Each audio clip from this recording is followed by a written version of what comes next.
परमेश्वरो गुरुरात्मेति भेद विभागिने व्योमवद व्याप्त देहाय दक्षिणामूर्तये नमः। ओम शांति शांति।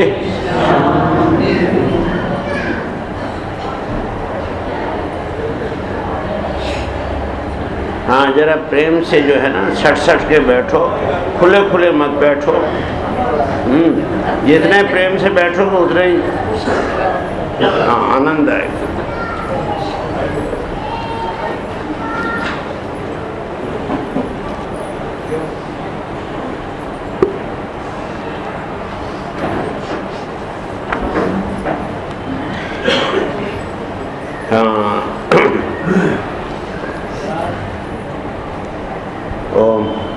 ऋषभ उवाच नायं देहो देह भाजां निलोके कष्टान् कामान् अर्हते विद्भुजां ये तपो दिव्यं कुत्र कायेन सत्वं शुद्धेर्यस्मात् ब्रह्म सौख्यं त्वनन्तं। तो जैनियों का जहाँ से प्रारंभ हुआ, जिसको वो अपना प्रेरणा स्रोत मानते हैं, वो परम भागवत कौन? ऋषभ देव जी। हाँ, ऋषभ देव जी जैनियों के प्रथम तीर्थंकर हैं और उनका जीवन ऐसा था कि उसी को अपना आदर्श मानकर क्या हो गए? जैनी प्रवृत्त हो गए।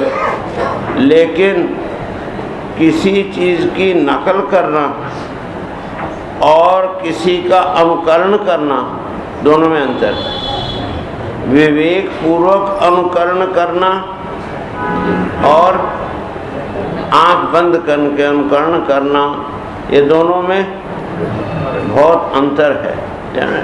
तो ऋषभ देव जी ने जो ज्ञान दिया था, उस ज्ञान को न पकड़ के उनकी जो केवल बाह्य प्रवृत्ति थी, उसकी नकल करने का कोई अर्थ नहीं था। तो ऋषभ देव जी के कितने पुत्र थे मालूम है? 100 पुत्र थे। कल इसकी बड़ी व्याख्या की। 100 पुत्र थे उनके, और उन 100 पुत्रों को उन्होंने एक बहुत बड़ी सभा में उपदेश दिया। क्या उपदेश दिया? उन्होंने अपने पुत्रों को उस उपदेश की चर्चा हम लोग कल आरंभ कर रहे थे। तो उन्होंने कहा था कि एक बात याद रखो कि जो देह है, देह भाजां, जो देह के अधिकारी हैं, देही हैं। देही कौन? जिसका देह है। देहो अस्य अस्य देहो अस्ति अस्ति देही। हाँ, जैसे गीता में भी भगवान ने कहा देही नित्यम अवद्योयम देहे सर। तो देही और देह ये दोनों क्या हैं? अलग अलग हैं, ये याद रखो। और देही जो देह जो है वो बिना प्रतिक्षण विनाशी है, और जो देही है जीवात्मा वो प्रतिक्षण विनाशी नहीं है, वो केवल आत्मज्ञान नाशी है। क्या? आत्मज्ञान नाशी है। जब व्यक्ति को अपने वास्तविक स्वरूप का ज्ञान हो जाएगा, तब तो उसका मोक्ष होगा। तब वो जो देही रूप जो जीव है वो भी समाप्त हो जाएगा। लेकिन जब तक वो आत्मज्ञान नहीं होता, तब तक देह बारंबार छूटेगा और फिर बारंबार मिलेगा। इसलिए भगवान इस बात को कहते हैं कि ये जितने भी लोग हैं, इस मर्त्य लोक के अंदर आके जितने भी देह को धारण करने वाले हैं, उनको एक बात याद रखनी चाहिए कि ये जो देह है ये क्या है? सुख और दुख इसकी खिचड़ी खिलाने वाला है। क्या है? सुख और दुख की खिचड़ी। और कल ये बात स्पष्ट की थी कि वास्तव में हाँ, जिसको हम सुख समझते हैं वो भी हाँ दुख के ऊपर लगा हुआ सुख का लेबल है, प्रतीति होती है। जैसे सिगरेट पीने वाला जो व्यक्ति है उसको सिगरेट में क्या होती है, सुख की अनुभूति होती है, लेकिन जब उसको पता चलता है कि सिगरेट पीने से या किसी भी रूप में तंबाकू का ग्रहण करने से कैंसर हो जाता है, और पता उस समय चला जब कैंसर हो चुका था, ओके, तो फिर पता होने से भी क्या हुआ, वो कहते हैं ना सब कुछ लुटा के होश में आए तो क्या हुआ, होगा कि नहीं। तो ऐसी अवस्था में वो जो है बाद में पछताते हैं। तो मतलब क्या हुआ कि वो जो था तंबाकू या सिगरेट वगैरह वो पीते समय या खाते समय या सूंघते समय, तंबाकू के भी बहुत रूप हैं, कुछ हुक्का, कुछ थुक्का, कुछ नासाग्रवर्तनी, हो गया नहीं, कुछ हुक्का, हुक्के से पीते हैं लोग, कुछ थुक्का और जीभ में रख के जो है वो करते हैं, कुछ नाशक के रूप में भी कईयों को लेने की आदत है। तो ये तंबाकू किसी भी रूप में लो वो कैंसर का घर है, कैंसर होना ही होना।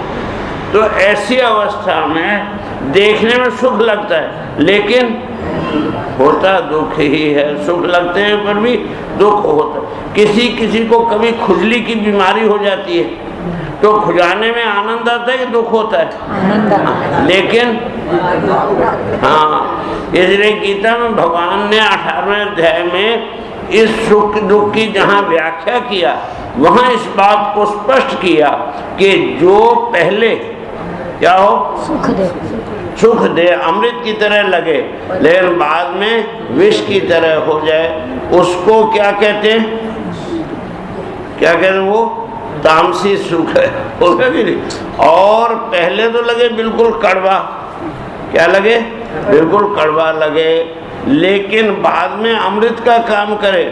जैसे किसी आदमी को बहुत तेज बुखार हो गया और उसको खुलाई, आजकल तो पता नहीं क्या क्या नाम हो गए, लेकिन मुंह में कुनैन कहते थे पहले, कुनैन, तो वो जो कुनैन खिलाई तो कड़वी इतनी होती थी कि बस पूछो मत, लेकिन एक बार खा लिया तो बुखार कैसे भी जड़ से उखड़ जाए।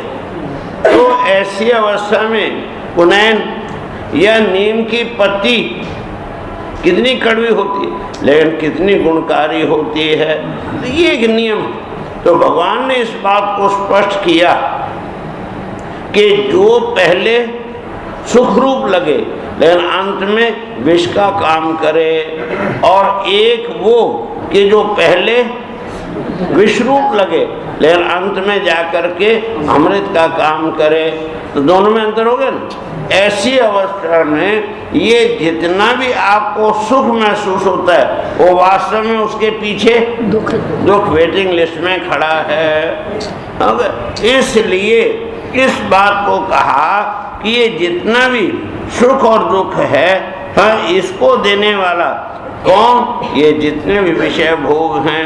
कल हमने इस बात की भी चर्चा की थी कि विषय और भोग दो चीजें हैं।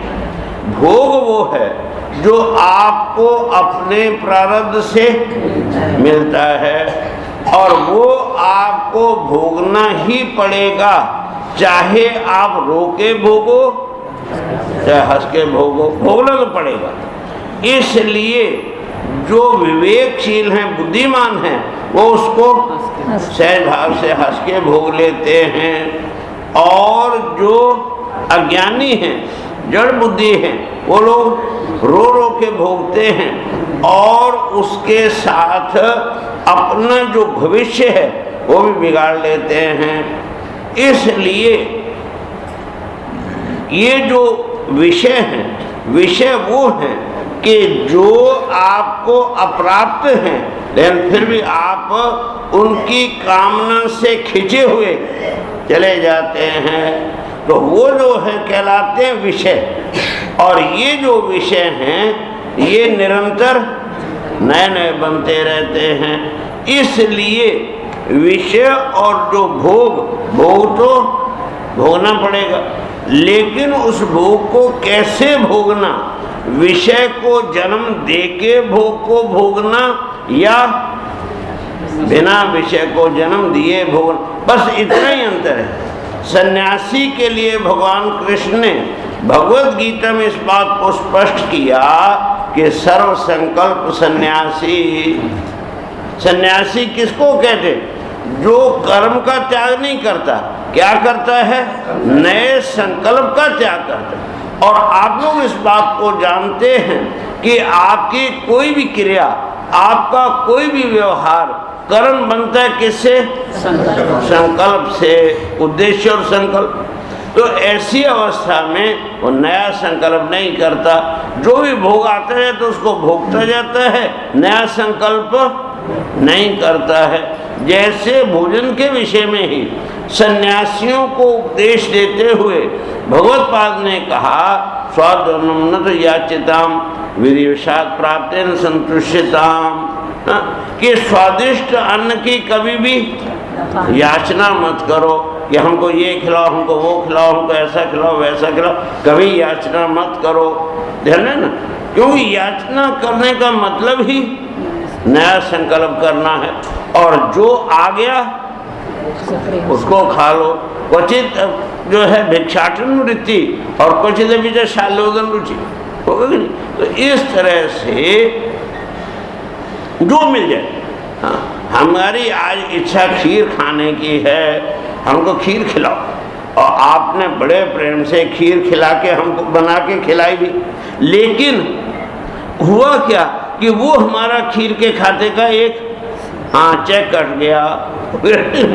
लेकिन हमने कोई संकल्प नहीं किया और आप खीर लेके आ गए और हमने बड़े प्रेम से खा लिया, वो नहीं हुआ, हो गया। तो इसलिए, और ये नहीं, ये केवल सन्यासियों, आप लोगों के लिए भी वही बात है। जो सहज प्राप्त होता है वो भोग है, और जो तीव्र इच्छा से पैदा होता है वो विषय कहलाता है। तो इस विषय और भोग, इसमें से जो विषय है, कहते हैं वो विषय जितने भी हैं वो प्राप्त करने के लिए ये देह नहीं मिला है आपको।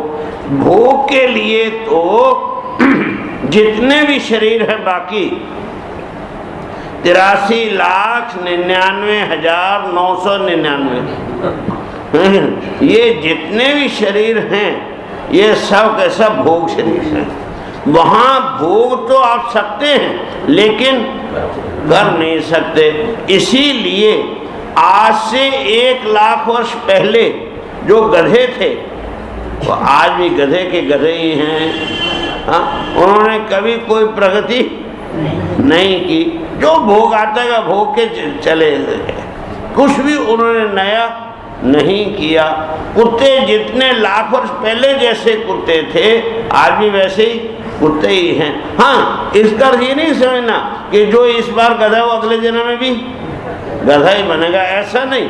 जो पिछले जन्म में गधा था वो इस जन्म में मनुष्य भी बन सकता है, और जो मनुष्य है वो गधा भी बन सकता है, हो गया नहीं। और इसी का प्रत्यक्ष प्रमाण अगली कथा में आएगा, भरत जी के उसमें चरित्र में। तो ऐसी अवस्था में, लेकिन जब आप गधे के रूप में पैदा होंगे, आप नहीं होंगे मैंने, यदि कोई हो, है ना, गधे के रूप में जब पैदा होंगे तो उस समय आपके अंदर नया संकल्प करने की सामर्थ्य नहीं होगी, नया कुछ भी करने की सामर्थ्य नहीं, भोगी भोगो। इसलिए जो मनुष्य है, केवल मनुष्य को ही ये अधिकार है कि वो नवीन कर्म का संकल्प कर सकता है। अब रही बात ये कि उस समय में क्या करना, तो निसंकल्पता का संकल्प करना। संकल्प के बिना तो रह नहीं सकते, लेकिन कौन सा संकल्प करना? निसंकल्पता का, नैष्कर्म्य, क्या कहते हैं उसको? नैष्कर्म। तो इसका अर्थ ये है कि वास्तव में जैसा गीता के 4थे अध्याय में भगवान ने कहा, कर्मण्य कर्म यह पश्येत् अकर्मणि च कर्म यह सबुद्धिमान मनुष्येषु संयुक्तः कृष्ण कर्म कृत। भगवान कहते हैं कर्मण्य कर्म यह पश्येत्, जो प्रत्येक कर्म में क्या देखता है? अकर्म को देखता है। और अकर्मणी च कर्मया, और अकर्म में भी क्या देखता है? धर्म को देखता है। स बुद्धिमान मनुष्येषु मनुष्येषु न तो जीवेषु, केवल मनुष्यों में एकमात्र वही व्यक्ति कहते हैं बुद्धिमान है। और सयुक्त कृष्ण कर्म कृत, वही युक्त है। युक्त में ना अध्यात्म युक्त है, अध्यात्म योगी है।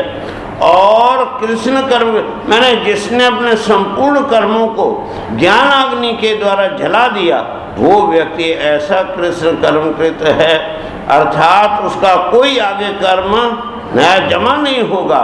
और पिछले जितने भी कर्म भोग थे वो सब ज्ञानाग्नि के द्वारा भस्म हो जाएंगे। केवल वर्तमान जो प्रारब्ध है उसकी वो करता हुआ, समाप्त करता हुआ, इसके समाप्त होने पर फिर वो क्या मुक्त हो जाएगा। हो गया। तो ऐसी अवस्था में कहते हैं ये जो शरीर है, ये जीवन का जो परम पुरुषार्थ कौन सा? मोक्ष। उस मोक्ष को प्राप्त करने के लिए है। ये जो है वास्तव में ये भोगों को, नए नए काम भोगों को उत्पन्न करने के लिए नहीं है। ये जो भोग हैं ये तो विष्ठा भोगी जो शुकर कुकर हैं उन्हीं को मिलते हैं। हो गया नहीं? इसलिए शरीर से तो दिव्य तप करना, तपो दिव्यम पुत्र का। हे पुत्रों, कहते हैं ये जो शरीर है ये दिव्य तप करने के लिए। तप जो होता है, आपने अगर भगवद गीता का 17वां अध्याय पढ़ा हो तो उसमें भगवान ने तप की बहुत सुंदर व्याख्या की है। वो कहते हैं कि जो तप है वो 3 प्रकार का होता है, शारीरिक, वाचिक और मानसिक। और उसमें भी 3 प्रकार का होता है, सात्विक, राजस और तामस। तो ये तीनों प्रकार का जो तप है, सात्विक, राजस, तामस, इसमें से जो शारीरिक तप कैसा हो? तो जो केवल शरीर को सुखा दिया, ऐसा जो तप है, हाँ, शरीर का, शरीर को एकदम सुखा दिया, खाना नहीं खाया, पानी नहीं किया, वो नहीं किया, ऐसा जो भयंकर तप है, भगवान उसको तामसी और आसुरी तप कहते हैं। यानी भगवान ने स्पष्ट किया इस बात को, अशास्त्र विहितम घोरम तप्यन्ते ये तपोजना दम्बाहंकार संयुक्ता काम राग बलान्विता। कहते हैं कि ये जो घोर तप है ये कैसा है? अशास्त्र विहितम, ये शास्त्र विहित नहीं है, ये मनुख है, लोगों ने अपने आप ही, उसने ऐसा किया मैं ऐसा करूँ, उसने ऐसा किया मैं ऐसा करूँ। एक स्पर्धा की भावना व्यक्ति के अंदर कूट कूट के भरी होती है। हर चीज में क्या करते हैं? स्पर्धा, कंपटीशन। उसने ऐसा, जैसे आजकल होता है ना, लड़की की या लड़के की शादी करनी है तो एक ने शादी में 1 लाख रुपया खर्च किया, दूसरा कहता मैं 1.5 लाख करूँगा, तीसरे का मैं 2 लाख करूँगा, चौथे का मैं 2.5 लाख करूँगा। ये कोई अंत है? अब मैंने ऐसे लोगों को भी देखा है कि अपना घर बेच के, रेहन रख के, और फिर लड़की की शादी बड़ी धूमधाम से किया, बाद में क्या हुआ? किराए के मकान नहीं मिलता, वो नहीं, परेशान हो जाता। तो क्या है उसका? ये जो अंधी स्पर्धा है, ब्लाइंड कंपटीशन, इसका कोई अंत नहीं। इसी प्रकार से त्याग में और क्या, त्याग में और तपस्या में भी लोग कंपटीशन करते हैं एक दूसरे, और वो जो कंपटीशन है वो पतन का एकमात्र कारण बनता है। इसलिए भगवान ने कहा कि अशास्त्र विहितम घोरम तप, ये जो शास्त्र के विरुद्ध है घोर तप करना, अशास्त्र विहितम घोरम तप्यन्ते ये तपोजना। क्यों करते हैं वो ऐसा? तो भगवान ने उसके 2 कारण बताए, दंभ अहंकार संयुक्ता। एक तो दंभ, दंभ मैंने मिथ्या अहंकार, जो गुण अपने अंदर नहीं है उसको दूसरों को प्रभावित करने के लिए बताना, इसको कहते हैं दंभ। और अहंकार तो आप जानते ही हैं, ईगो।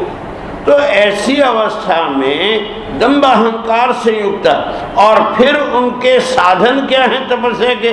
तो काम राग बलान्विता। एक काम मैंने डिजायर्स कि मैं ये प्राप्त कर लूँ, वो प्राप्त कर लूँ, और दूसरा राग, पुत्र आदि में राग, और तीसरा बल, बल का अभिमान, बली बन जाना। तो ये जो है काम राग। कर्षंता शरीरस्थम भूतग्रामम अचेतसा माम चेवंता शरीरस्थम तान विद्यासुर निश्चयान। भगवान कहते हैं कर्षंता शरीरस्थम भूतग्राम, शरीर के अंदर जो भूतग्राम, मैंने पृथ्वी जल तेज वायु का भौतिक जो शरीर है, इसको कर्षंता मैंने कृष कर देते हैं, दुर्बल कर देते हैं। कैसे वो लोग?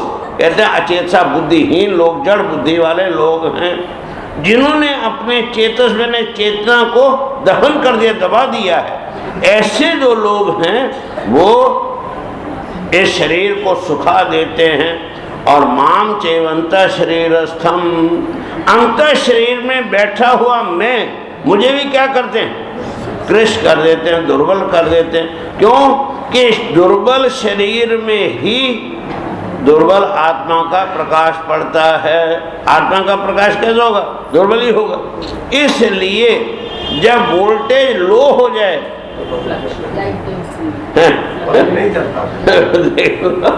तो जलेगा भी, तो एकदम गड़बड़ हो जाएगा, होगा ना। तो इसलिए भगवान कहते हैं कि अंतर चेतना रूप से विराजमान जो मैं, मुझे भी वो क्या करते हैं? दुर्बल कर देते हैं। तान विद्यासुर निश्चयान, भगवान कहते हैं कि उनको तुम क्या समझो? असुर समझो। अब असुर बनना हो तो घोर तप करना चाहिए, है?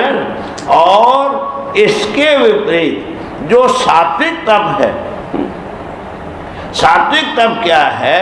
तो जो यस्य ज्ञानमयम तप, कैसा तप होना चाहिए? ज्ञान में, अर्थात विवेक रूपी तपस्या।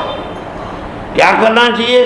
अपने अंदर अहर्निश, दिन रात सुबह शाम अपने अंदर विवेक जागृत करो। कोई भी काम करने लगो तो इससे मुझे क्षणिक सुख मिलेगा या शाश्वत सुख मिलेगा। शास्त्र की दृष्टि से विवेक पूर्वक उसका निश्चय करके चलना चाहिए। तो वो जो तप है, उस तप को कहते हैं दिव्य तप। क्या कहते हैं? दिव्य तप कहते हैं। तो वो कहते हैं अपने 100 पुत्रों को, ऋषभ देव जी तपो दिव्यम पुत्र का येन सत्वम शुद्धेत, कहते हैं जिससे तुम्हारा अंतःकरण क्या हो? शुद्ध हो। अंतःकरण को अशुद्ध कौन करता है? तुम्हारे मन को मलिन गंदा कौन करता है? वो है वासना के संस्कार। तो धीरे धीरे उन वासना के संस्कारों को क्या करना चाहिए? हाँ, धीरे धीरे काटना चाहिए, धीरे धीरे जलाना चाहिए। क्या बोल? हाँ, बिजली तो है। हाँ, तो इसलिए कहते हैं कि उसको धीरे धीरे काटना चाहिए। जरा तेज करो। तो धीरे धीरे उनको काटना चाहिए। इसलिए कहते हैं तपो दिव्यम पुत्र का ये सत्वम शुद्धेत अस्मात् ब्रह्म सौख्यम तो अनंतम। कहते हैं उससे क्या होगा? तो कहते हैं उससे होगा ये कि दिव्य सुख, ब्रह्म सुख, ब्रह्म ज्ञान से उत्पन्न होने वाला जो सुख, वो सुख की प्राप्ति। क्या छेड़? तो वो जो है उससे अनंत सुख जो है वो प्राप्त होगा। दिव्य आनंद जिसको गीता में भगवान ने सुखम आत्यंतिकम यत्तत् कहा, वो सुख की प्राप्ति होगी। और कहते हैं कि उसके लिए अंतःकरण की शुद्धि के लिए क्या करना चाहिए? तो कहते हैं महत् सेवम द्वारम आहुर विमुक्ते तमो द्वारम योष्टम संग संगम महानंतस्ते समचित्ता प्रशांता विमन्य वह सुहृदा साधो। ये इस बात को स्पष्ट करते हैं कि भाई उसके लिए क्या करना चाहिए। तो कहते हैं शास्त्र को अगर देखो तो शास्त्रों में इस बात को कहा है कि महापुरुषों की जो सेवा है उसको मुक्ति का और स्त्री संगी कामियों के संग को नरक का द्वार बताया है। अर्थात ये समझ आई बात कि जो महापुरुषों की सेवा करता है उसको तो मुक्ति का द्वार खुल जाता है, और जो नारी सेवा करता है वो नरक। भगवान शंकराचार्य जी ने भी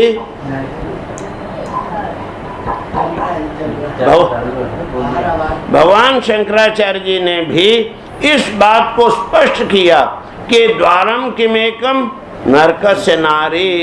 किसी ने शिष्य ने पूछा कि हे भगवान नरक का एकमात्र द्वार कौन सा है, तो भगवत पाद ने कहा नारी, जाने। और तुलसीदास जी ने भी रामचरितमानस में कहा कि हाँ, ढोर गवार शूद्र पशु नारी ये सब ताड़न के अधिकारी। लेकिन यहाँ थोड़ा सा जरा मुझे लगता है कि लोगों के अंदर विभ्रम है, भ्रांति है। वास्तव में लोग नहीं समझते कि भगवत पाद जगत गुरु शंकराचार्य जी से अगर कोई नारी पूछती कि भगवान द्वारम किमेकम नरकस्य, तो क्या कहते? नरा, वो नर कहते।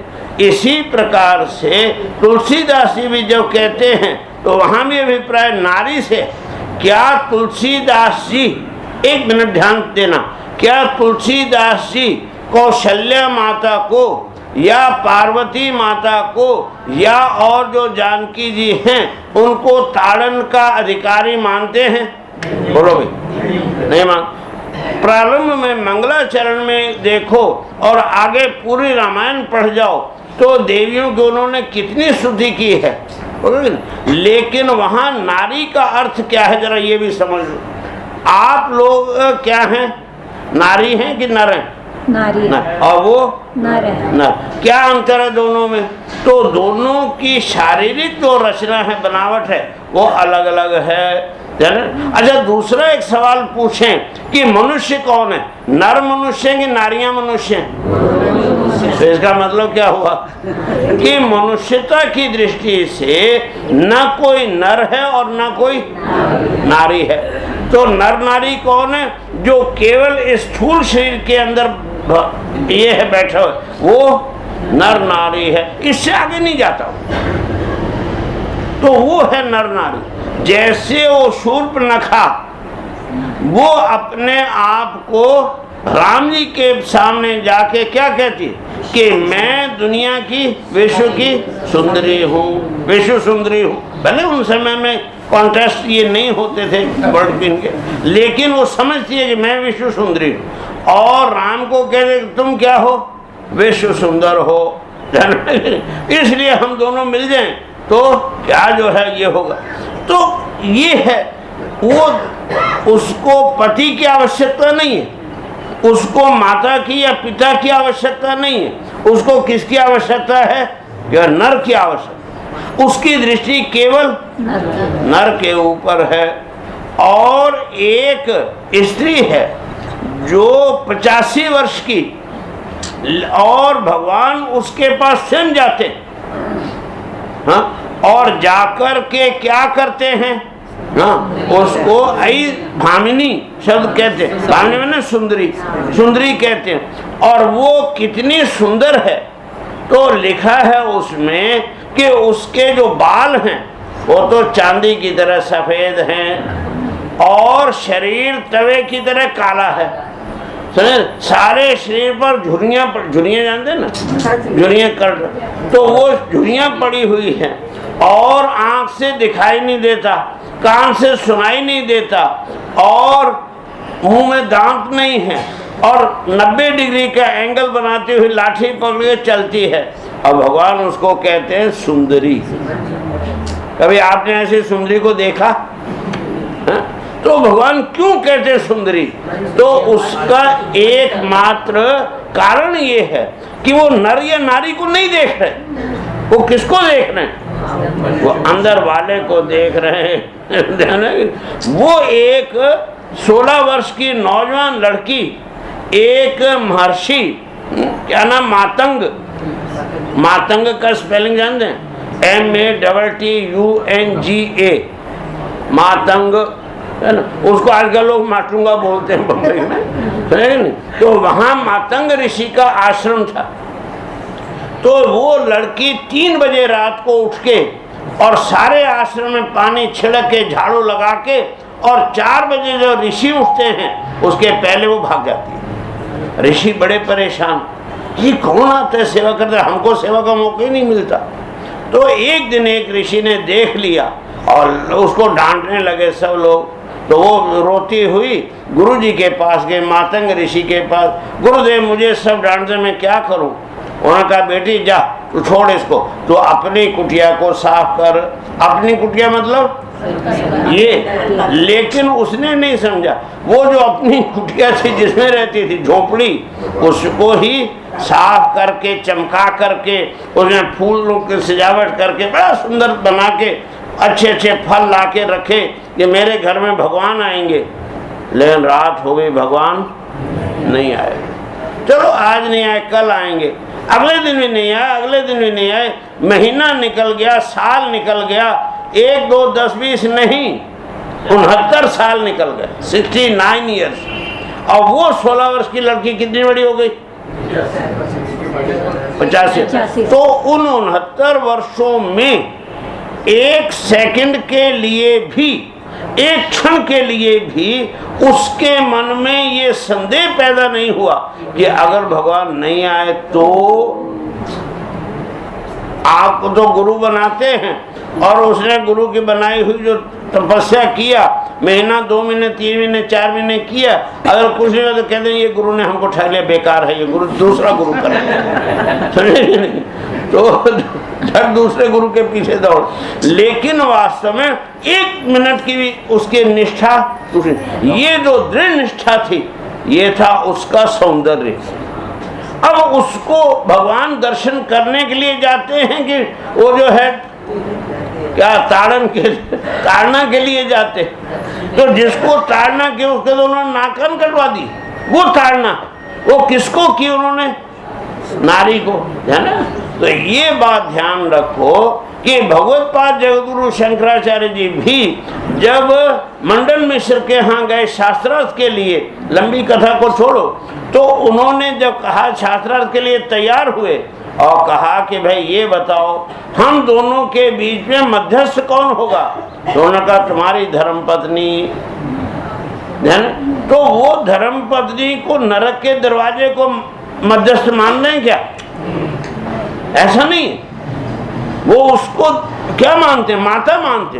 हमारे शास्त्रों में लिखा है कि सन्यासी जो है वो कभी किसी उसको अभिवादन ना करे, यहाँ तक कि अगर पिताजी भी आ जाए पूर्वाश्रम तो उनको भी नमस्कार न करे। लेकिन अगर माता सामने आ जाए तो उठ करके उसका स्वागत करके उसको साष्टांग दंडवत प्रणाम करे माता को। माता क्या स्त्री नहीं है, नारी नहीं है? बोलो भाई, नारी नहीं है, वो माता है। इसी तरह से ये जो है देखो हमारी बहन है, वो देखो बेटी है हमारी, आपकी वो पत्नी है। तो जो माता है, जो बहन है, जो बेटी है या जो पत्नी है, ये क्या है? शास्त्र विधि से प्रतिपादित संबंध है। इन संबंधों के अतिरिक्त जहाँ केवल शारीरिक वासना है उसको क्या कहते हैं? नारी और नर कहते हैं। ये बात ध्यान में रख के फिर शास्त्र को पढ़ो। किसी के ऊपर व्यर्थ में शंकराचार्य जी हो या तुलसी, आरोप लगाना आसान है, लेकिन उसको बिना समझे आरोप लगाना बेवकूफी है। तो इसलिए इस बात को कहा कि वो जो नारी है, नारी क्या है? नरक का एकमात्र द्वार है। किसके लिए? नर के लिए। और नारी के लिए नर जो है वो नरक का द्वार है। इसलिए ऐसी अवस्था में कहते हैं महांतस्ते समचित्ता प्रशांता विमन्नवा सुधा साधो। ये इसके विपरीत वो लोग महापुरुष हैं। कौन है महापुरुष? जिसकी सेवा करनी चाहिए। तो कहते हैं वो महापुरुष कौन है? तो कहते हैं कि जो महान तस्ते, वो महान हैं जो समचित्ता, जिनका चित्त समता में स्थिर रहता है, अर्थात जिनके अंदर ये जो है भावना, छोटा बड़ा ऊंच नीच की कोई भावना नहीं।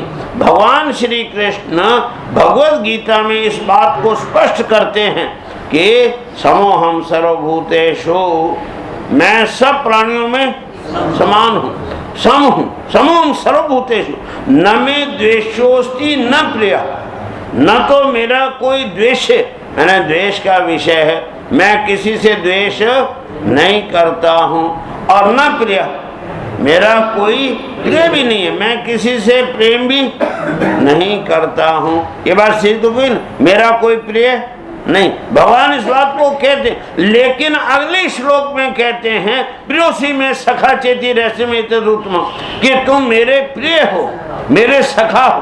अब ये कैसे दोनों बातें मिलेंगी? एक और कहते हैं न मैं प्रिय अस्थि, मेरा कोई प्रिय नहीं, और दूसरे श्लोक में कहते हैं कि तुम मेरे प्रिय हो, तो कैसे जमेगा? तो भगवान जो समचित्तता कहते हैं, वो समचित्तता दो प्रकार की होती है। एक होती है, देखो दर्पण होते हैं ना, दर्पण, अरे शीशा, मिरर, उसके सामने खड़े हो जाओ।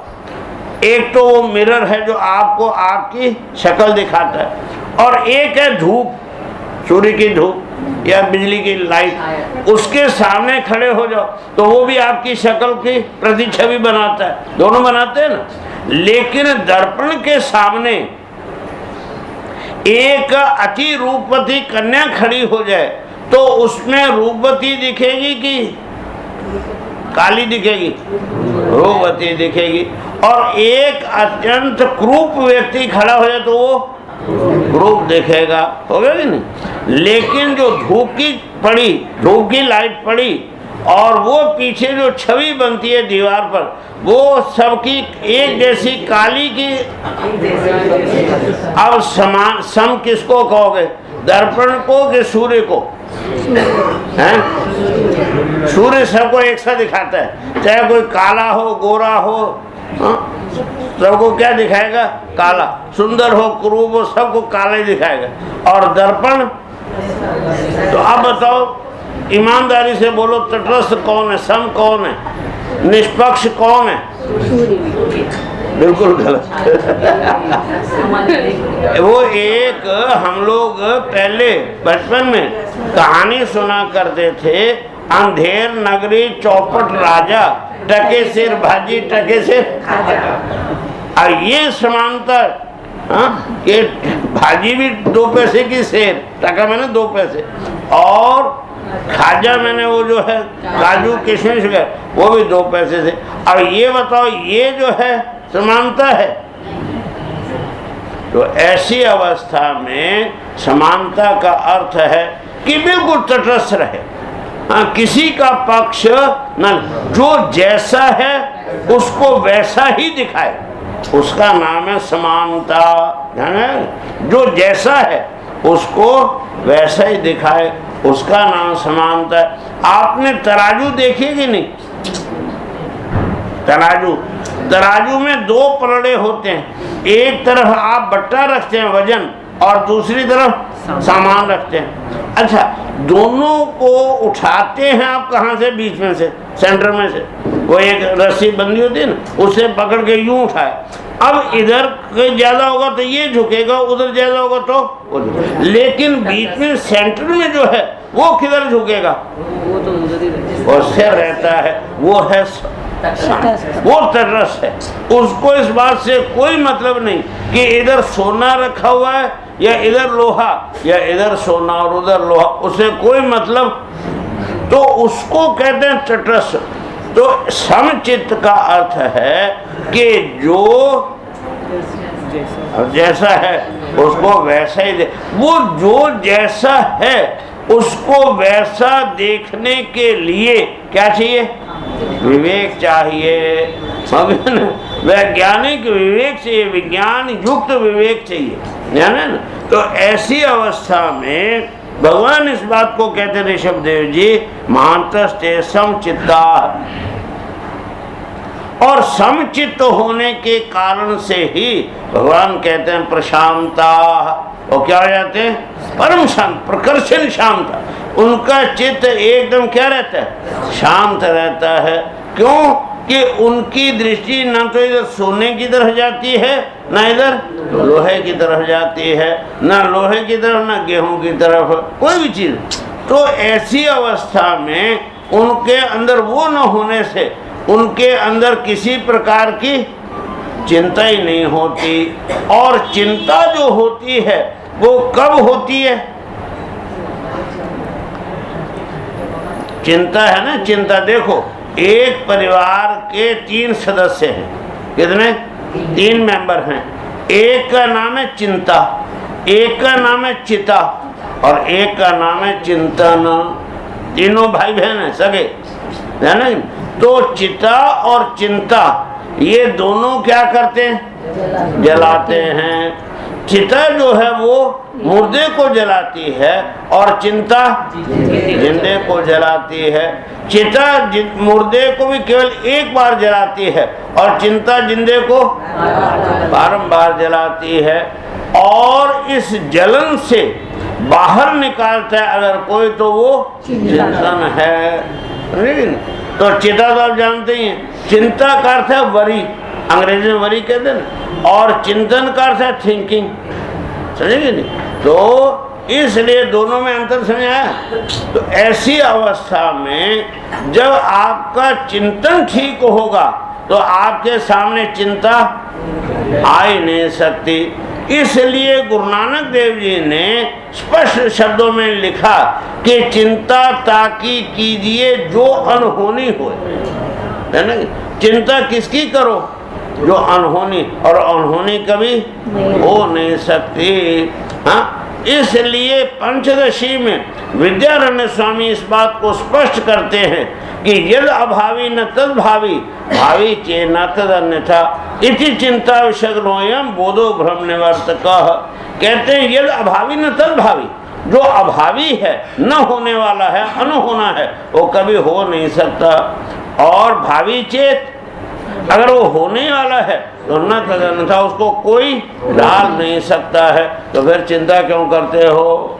इसी चिंता विषग्न, चिंता रूपी जो विष है, जहर है, पॉइजन है, उसको नष्ट करने वाला, चिंता रूपी जहर को नष्ट करने वाला ये जो भ्रम निवर्तक बोध है वो ये है।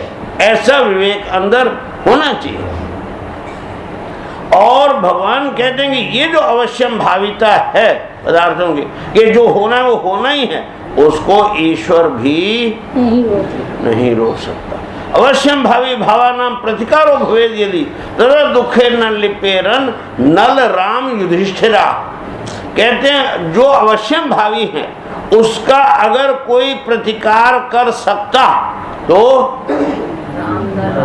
राम, नल, हाँ, युधिष्ठिर, ये सब जितने भी हैं ये सब अपने अपने क्षेत्र में उच्चतम शिखर पर पहुंचे हुए थे। लेकिन तीनों के जीवन में देखो तो दुखों की कोई कमी रही क्या? अपराकाष्ठा का दुख भोगा उन्होंने। तो ऐसी भले वो भगवान भी हों, लेकिन कहते हैं कि वो जो भगवान भी, ईश्वर भी अवश्यम भाविता को डाल नहीं सकता। क्यों? तो कहते अवश्यम भाविता पेशाम ईश्वरे निर्मिता। ये जो अवश्यम भाविता है, ये जो अकाट्य नियम है, ये किसने बनाया? ईश्वर। तो ईश्वर अपने ही बनाए हुए नियम को यदि स्वयं ही तोड़ने लगे तो नियम को रहेगा? रह ही नहीं सकता। मुझे अभी तक एक बात याद है, एक राजा का बाग बड़ा सुंदर था, आम का बगीचा था। उस बगीचे में एक दिन घूमने के लिए गए तो साथ में अपना पौत्र था, उसको भी ले गए। एक आम ऐसा पका हुआ था, बढ़िया फसला, सुगंध आ रही। पौत्र ने कहा, दादाजी मुझे वो आम खाना है। हाँ, तो उनका अच्छा बेटा अभी देता हूँ। माली को बुलाया, इतने जो साथ में सेवक था ना, उसने कहा सरकार मैं तोड़ के दूं? नहीं, ये किसने कहा? चुप। फिर वो माली आया, उसको कहा कि ये पौत्र को वो आम खाना, वो आम तोड़ के दो।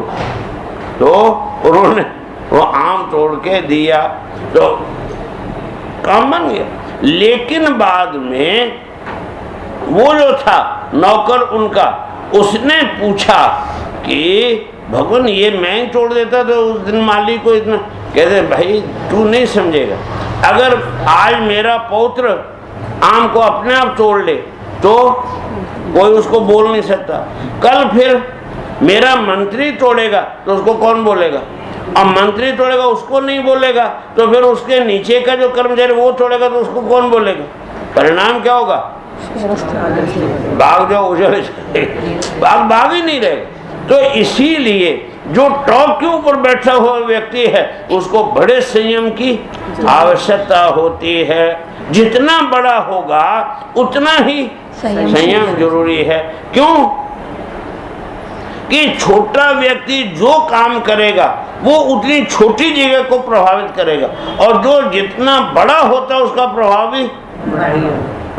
एक व्यक्ति की जो भूल है वो हजारों वर्षों तक, लाखों वर्षों तक, लाखों लोग, करोड़ों लोगों को प्रभावित करती है। इसलिए ये जो है ध्यान रखना चाहिए। तो कहते हैं कि ईश्वर जो है उसने जो नियम बनाया उसको स्वयं कभी तोड़ता नहीं है। तो ऐसी अवस्था में जब तोड़ेगा नहीं तो फिर तो आपको तो फिर चिंता क्यों करते हो? जो हो रहा है उसको होने दो, जो नहीं हो रहा है उसको करने के लिए कोशिश मत करो, तो चिंता किसी प्रकार की रहेगी नहीं। तो कहते हैं ऐसी अवस्था में वो क्या हो जाता है व्यक्ति? प्रशांता में प्रशांत हो जाते हैं। और सबसे बड़ी बात ये है कि विमन्यवाह, मन्यु कहते हैं क्रोध को। क्या मन्यु किसको कहते हैं? क्रोध को। और ये जो क्रोध है ये मनुष्य का जीवन में सबसे बड़ा शत्रु है। क्रोध जितना शत्रु कोई दूसरा आज तक पैदा हुआ ही नहीं। क्यों कि बाकी जितने भी शत्रु हैं वो सामने से आक्रमण करते हैं, और ये जो क्रोध है ये अंदर से करता है आक्रमण। आपने दिया सलाई देखी है कि नहीं? माचिस दिया सलाई, उसकी जो तीली है मैस्टिक, वो जलाती है किसको? लकड़ी, कागज वगैरह किसी चीज को जला। लेकिन आपने कोई ऐसी तीली देखी मैस्टिक कि जो स्वयं जले बिना दूसरे को जला दे? बोलो भाई, है कोई तीली ऐसी? तो क्यों? पहले उसको खुद जलना पड़ेगा तब जलाएगी दूसरे को, है ना? और सामने वाली चीज अगर गीली हुई लकड़ी समझ लो तो फिर नहीं जले, और तीली वो तो जलेगी। बस यही समझो, तुम्हारा जो शरीर है वो दिया सलाई जैसा है। कैसा है? किसी पर क्रोध करने के लिए, किसी को जलाने के लिए पहले आपको आग अंदर जलानी पड़ेगी, और वो जो आग है वो बड़ी विषैली आग है। गीता के 3 अध्याय में भगवान ने इस बात को स्पष्ट किया। जब अर्जुन ने उनसे पूछा कि भगवान मुझे ऐसा लगता है कि मेरे अंदर कोई बैठ के मुझसे जबरदस्ती पाप करवाता है, न चाहते हुए भी मुझसे पाप करवाता है, तो वो क्या? अथ केन प्रयुक्तोयम पापम चरति पुरुष अनिच्छन्नपि वार्ष्णेय बलादेव नियोजिता। वो कौन है? तो भगवान सीधे सपाट लहजे में कहते हैं काम एष क्रोध एष रजोगुण समुद्भव महाशनो महापापमा विद्येनम इह वैरिणम। भगवान कहते हैं ये कामना, मैंने डिजायर, कामना किससे पैदा होती है? रजोगुण से। जब शरीर के, कल हमने रजोगुण सत्वगुण तमोगुण की विस्तार से व्याख्या की थी। तो ये जो रजोगुण जब बढ़ता है तो वो क्या करता है? तुम्हारे अंदर नई नई कामनाओं को जन्म देता है, और जब कामना होगी तो हर कामना हर व्यक्ति की पूरी हो जाए ये कभी संभव नहीं है। सारी कामनाएं तो साक्षात भगवान की भी भगवान कृष्ण धृतराष्ट्र को समझाने के लिए गए, सारा दिन उसको समझाया, हर तरह की युक्ति दिया, हर तरह का विवेक दिया, हर तरह का ज्ञान दिया, लेकिन अंत में उसने एक ही बात कह दी कि कृष्ण तुम क्या समझो, मैं अनपढ़ हूँ, मूर्ख हूँ। जानामि धर्मम न मे प्रवृत्ति, जानामि अधर्मम न च मे निवृत्ति, केनापि देवेन हृदय स्थितेन यथा नियुक्तोऽस्मि तथा करोमि। वो कहते हैं कि कृष्ण मैं जानता हूँ धर्म क्या है, मुझे धर्म का अच्छी तरह ज्ञान है, लेकिन फिर भी मेरी उसमें प्रवृत्ति नहीं होती। जाना मैं धर्मम, मैं अधर्म को भी जानता हूँ, पाप को भी जानता हूँ, न समय निवृत्ति, लेकिन मैं उसको छोड़ नहीं सकता। क्यों? तो मेरे अंदर एक ऐसा देवता बैठा हुआ है, वो जैसे मुझे डिक्टेट करता है वैसे ही मैं करता हूँ। अब वो जो जिसको वो देवता समझ रहा है वो देवता है या हाँ, यही गड़बड़ है। नेपाल में पहले एक व्यवस्था थी, आज से समझो 1950 के पहले, वहाँ एक चलती थी व्यवस्था 3-5 की। क्या थी? 3-5। आज भी यहाँ बोलते हैं ना 3-5 मत करो, तो 3-5 का मतलब क्या था कि दोहरा शासन था, एक 3 सरकार और एक 5 सरकार, समझे नहीं?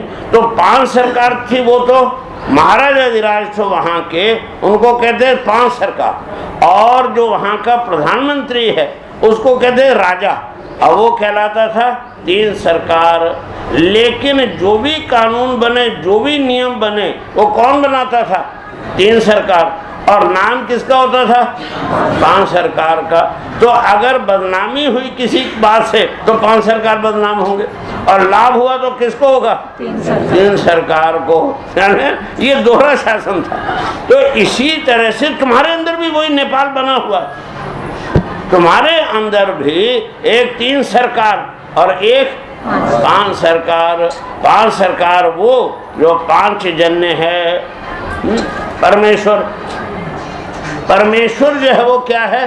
5 सरकार। देवता जो है परमात्मा, वो 5 सरकार। और जो त्रिगुणात्मक 3 गुणों का देवता वो कौन? 3 सरकार। हाँ, तो ये जो मन है, हाँ, कौन? मन।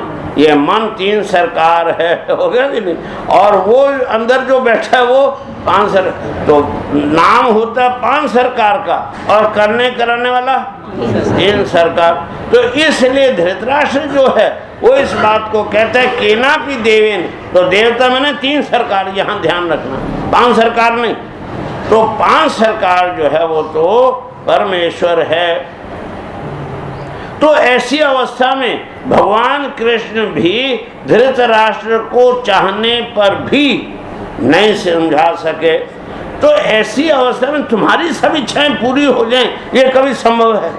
और एक बात बताओ कि कामना की अनापूर्ति, अनफुलफिलमेंट ऑफ डिजायर, उसके बिना कभी किसी को आज तक क्रोध आया क्या? चैलेंज देता हूं, बताओ। आपके अंदर जब कोई इच्छा पैदा हुई और वो पूरी न हुई तो आपको क्रोध आ जाता है, और क्रोध आएगा तभी आएगा, बिना उसके क्रोध आए ऐसा एक भी दृष्टांत आप नहीं दे सकते। तो ऐसी अवस्था में ये जो क्रोध है, भगवान कहते हैं महाविष है। क्या है? महाविष है। ये जब खून के अंदर मिलता है तो आपका शरीर हाँ कांपने लगता है, आंखें जलने लगती हैं, सिर में दर्द होने लगता है, शरीर कांपता है, ध्रुजता है। क्यों? वो जहर की वजह से। और इसलिए भगवान कहते हैं उस समय क्या होता है? क्रोध आता है तो सबसे पहला काम क्या होता है? आपकी जो विवेक शक्ति है वो एकदम नीचे चली जाती है, विवेकहीन आप हो जाते हैं। और विवेकहीन व्यक्ति क्या बोलेगा, क्या करेगा, उसको स्वयं पता नहीं होता। मैंने देखा गुस्से में आके आदमी को ऐसे जो अपना सिर है ना दीवार से पटकता है, खून निकल आता है, चोट लग जाती है, खून निकलता है। कई तो गुस्से क्या है इसमें आत्महत्या तक करने के लिए तैयार हो जाते हैं। ये क्या है? सबसे बड़ा अगर दुनिया में पाप है तो यही है। इसलिए भगवान कहते हैं कि गुस्सा जो वो सबसे बड़ा पाप है, और ये तुम्हारा सबसे बड़ा शत्रु है। है ना? इसलिए इस क्रोध का मरना आवश्यक है। बाहरी क्रोध को तो आप जल्दी से मार लेते जो सामान्य है, लेकिन एक क्रोध वो भी है जो साधना से उत्पन्न होता है। हाँ, अभिमन्यु था कि नहीं? अभिमन्यु का मतलब क्या? अभिमन्यु विशिष्ट, मन्यु मैंने क्रोध। जो किसका बेटा है? अर्जुन और सुभद्रा का। सुभद्रा का मतलब क्या? भद्र कहते हैं ना किसको? भद्राणि सर्वे भद्राणि पश्यन्तु। तो भद्र मैंने कल्याण, कल्याणकारी जो वृत्ति है, आत्म कल्याणकारी वृत्ति, वो है सुभद्रा। और अर्जुन लक्ष्याकार वृत्ति। दोनों जब युक्त होते हैं और व्यक्ति साधना में ऊपर उठने लगता है, दूसरी कंडीशन में जाने लगता है, तब उसके अंदर क्रोध पैदा होता है। और था ना, कई ऐसे हुए हैं लोग कि जो साधना करते हैं और साधना करने के बाद जरा सी सिद्धि आई तो सिद्धि आते ही किसका ऐसा कर, नहीं मैं नहीं करते ही नहीं। देखा तो वो ऐसी अवस्था में ये जो है क्रोध, उसको भी मराया ना भगवान ने अभिमन्यु को, तो ऐसी अवस्था में विमन्यवाह जो क्रोधहीन हो जाते हैं, जिन्होंने विवेक के द्वारा अपने क्रोध को शांत कर लिया, ऐसे जो लोग हैं वो सुहृदय साधव, वो सुंदर हृदय उनका हो जाता है, उनका हृदय पवित्र हो जाता है, शांत हो जाता है और वो सच्चे साधु बनते हैं। साधु का मतलब ऐसा नहीं समझना कि भगवा कपड़ा पहन के वो जो सिर मुड़ा के वो हो जाता, ऐसा नहीं, बल्कि साधु का अर्थ है साधनोति स्वलक्ष्यम इति साधु, जो अपने लक्ष्य की साधना करता है, जो सीधा डायरेक्ट अपने लक्ष्य पर पहुंचता है, उसको कहते हैं साधु। तो वो कहते हैं कि ऐसे जो लोग हैं वो क्या कहलाते हैं? साधु कहलाते हैं। तो इस प्रकार से अभी बहुत लंबा वो समझाएंगे, लेकिन सब एक ही दिन में थोड़ी समझा सकते, कल भी तो कुछ समझाना है, हो गया नहीं? और लेकिन सबसे बड़ी बात ये है, आज सब लोग जिस महान, हाँ, उसके लिए उत्सव के लिए आए हैं, महोत्सव मैंने महान उत्सव, उसके लिए आए हैं, वो क्या है आपको पता ही है। मेरे को हमारे परम श्रद्धेय सदगुरुदेव ने 1974 में अपनी गद्दी छोड़ के हमको बिठा दिया था महामंडलेश्वर बंगे उस दिन 1974 में। और कितने वर्ष हो गए अभी? 36 वर्ष। तो 2010 36 वर्ष तक हमने उस रूप में कार्य किया। अब जो है, जब व्यक्ति के अंदर लगन हो, व्यक्ति के अंदर बल हो, सब कुछ योग्यता हो, उस समय अगर उसको कार्य का भार मिले तो आसानी से प्राप्त उसको पूरा कर लेता है। लेकिन जब कुछ करने लायक रहा ही नहीं, तब मिला तो क्या फायदा? जाने वो इंग्लैंड में देखो ना, महारानी एलिजाबेथ सेकंड, उसका जो बेटा है प्रिंस चार्ल्स, वो बूढ़ा हो गया, वो भी दादा बनने वाला है, और वो गद्दी नहीं छोड़ रही। कौन? Elizabeth second. तो अब ऐसी अवस्था में मान लो और 20 वर्ष निकल गए और वो 90 वर्ष का हो गया, तब वो माँ मरी और वो राजा बना, क्या करेगा? इसलिए अपने मोह को छोड़ के, त्यागे नहीं के अमृतत्व मानशु, हम त्याग का गृहस्थों को उपदेश देते हैं, लेकिन अगर हमारे ही जीवन में वो नहीं है तो उसका कोई अर्थ नहीं है। इसलिए हमने ये निश्चय किया कि कल अपने इस पद से निवृत्त हो जाएं और उसकी जगह स्वामी जनकपुरी जी महाराज को पट्टाभिषेक कर दें। तो उसकी जो विधि है वो कल होगी। सुबह ठीक 7 बजे लघु रुद्र यज्ञ होगा और उस यज्ञ के बाद फिर यहाँ विधि होगी पूरी, पूजन वगैरह होगा। सभी जितने भी हमारे समाज के जो महामंडलेश्वर हैं, परमादर्श महामंडलेश्वर, वो परमादर्श महामंडलेश्वर सब आएंगे और उनका यहाँ पहले पूजन विधि होगी, उनका पूजन करेंगे और फिर स्वामी जनकपुरी जी को उस गद्दी पर बिठाएंगे और गद्दी पर बिठाने के बाद फिर सब लोग जितने भी महामंडलेश्वर हैं और सब उनका अभिषेक करेंगे गंगा जल के द्वारा, अभिषेक करेंगे और फिर साथ में अपनी सहमति की, अपनी संपुष्टि की चादर चढ़ाएंगे, सभी भेंट देंगे सभी। और वो चादर चढ़ा के भेंट रख के उसके बाद फिर आप लोग जितने भी हैं, जो लोग उनको इस पद के अधिकारी मानते हैं, वो अपनी अपनी चादर के द्वारा और भेंट के द्वारा पूजन उनका करेंगे संपुष्टि के रूप में। तो ये प्रोग्राम होगा और उसके बाद फिर भंडारा होगा। भंडारा भी जरा लंबा चले, समझती होगी, क्योंकि बहुत महात्मा आने वाले। तो बाहर जो मैदान है उसमें भी भोजन की व्यवस्था होगी और पीछे भी होगी और इधर। तो क्या होगा, पहले तो सब केवल महात्मा भोजन करेंगे और वो जो है भोजन करके जाएं, तब बाद में सब आप लोग भोजन करेंगे, हो गया ना।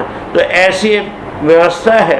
हाँ, एक बात जरूर है, वो ये है कि हमारी संस्कृति का प्रदर्शन, वो प्रदर्शन ये है कि जो भी काम हो वो अनुशासन में हो, व्यवस्था में हो, कहीं भी जो है वो धक्का मुक्की और वो नहीं दिखना चाहिए। महात्माओं का जब पूजन करेंगे, पहले तो स्वामी जनकपुरी जी का सब लोग, आप लोग जब पूजन करें तो व्यवस्थित रूप से एक लाइन में आते जाएं और वो चादर चढ़ा के जो भी पूजन करना है वो करते जाएं, भेंट देते जाएं। हाँ, इतना है कि ज़्यादा टाइम ना लें, जल्दी जल्दी अपना काम किया, वो रखी चादर रखी कंधे पे और माला पहनाई, भेंट रखी और नमस्कार करके आगे चल दो। तो इस प्रकार से करना होगा, क्योंकि टाइम बहुत लगेगा, बहुत आदमी और टाइम थोड़ा। तो इसलिए आप लोगों को उस व्यवस्था का भी ध्यान रखना पड़ेगा। और बाद में जब सब संत लोग बैठ जाएंगे भोजन के लिए, तो उस समय भी महापंगत में सभी महामंडलेश्वरों का पूजन होगा और आप लोग सभी उनका पूजन जो भी करना, कंपलसरी नहीं है, सभी जो लोग करना चाहें वो वहाँ जो बैठे हुए वीआईपी संत होते हैं इधर बैठे हुए, उनका भी पूजन कर सकते हैं और बाहर जो संत बैठे होंगे उनका भी यथा योग्य पूजन आप सब लोग कर सकते हैं और करें तो अच्छा ही है। और उसके बाद 5 बजे के बाद इस समय यहाँ जितने भी सन्यासी विद्यार्थी हैं, जो लोग ब्रह्म विद्या का अध्ययन करते हैं, ब्रह्म विद्या कोई ऐसी नहीं आ जाती, उसके लिए भी तप पूर्वक, साधना पूर्वक अध्ययन करना पड़ता है, शास्त्रों का अध्ययन करना पड़ता है।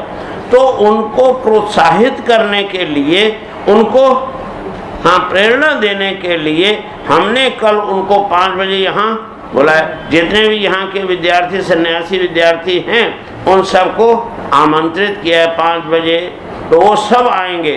तो पहले उनका हम पूजन करेंगे, फिर हमारे कौन से अभिनव महामंडलेश्वर श्री स्वामी जनकपुरी जी वो पूजन करेंगे। और उसके बाद आप सभी लोग, चाहे वो 40 के या 45 या 50 तक विद्यार्थी होंगे, तो आप लोग देखो, हम लोग जो भी देंगे उनको 10-10, 20-20 रुपए एक आदमी देगा, तो उससे हमारा कुछ वो हो नहीं, लेकिन वो एक क्या है, सम्मान की दृष्टि से उनको ये अनुभव हो कि समाज हमारे ऊपर ध्यान रखे। तो इसलिए आप उनके सम्मान के लिए अग्रसर रहेंगे कल, ठीक है ना, 5 बजे। और उसके बाद फिर रात्रि भोज होगा और जो जैसा कार्यक्रम है वो होगा। तो ये जो कार्यक्रम है, इसमें आप लोग पूरी सांस्कृतिक रंगत के साथ भाग लेंगे, इसी आशा और विश्वास के साथ अब सीधे होकर के बैठो, जोर से हरिओम की ध्वनि करके 1 मिनट तक एकाग्रता पूर्वक अपने हृदय में उस सच्चित आनंद स्वरूप परब्रह्म परमात्मा का अपने इष्ट देव के रूप में 1 मिनट तक ध्यान करें। हरे ही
पूर्णमद पूर्णमिदं पूर्णात् पूर्णमुदच्यते पूर्णस्य पूर्णमादाय पूर्णमेवावशिष्यते।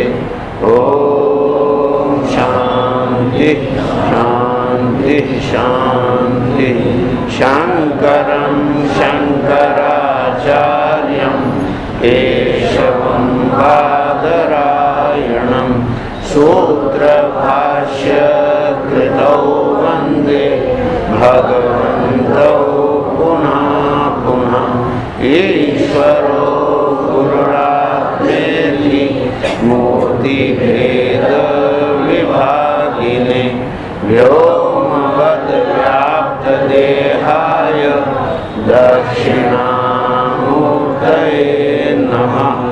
ॐ शान्ति शान्ति शान्ति। वो क्या कह रहे थे? महाराज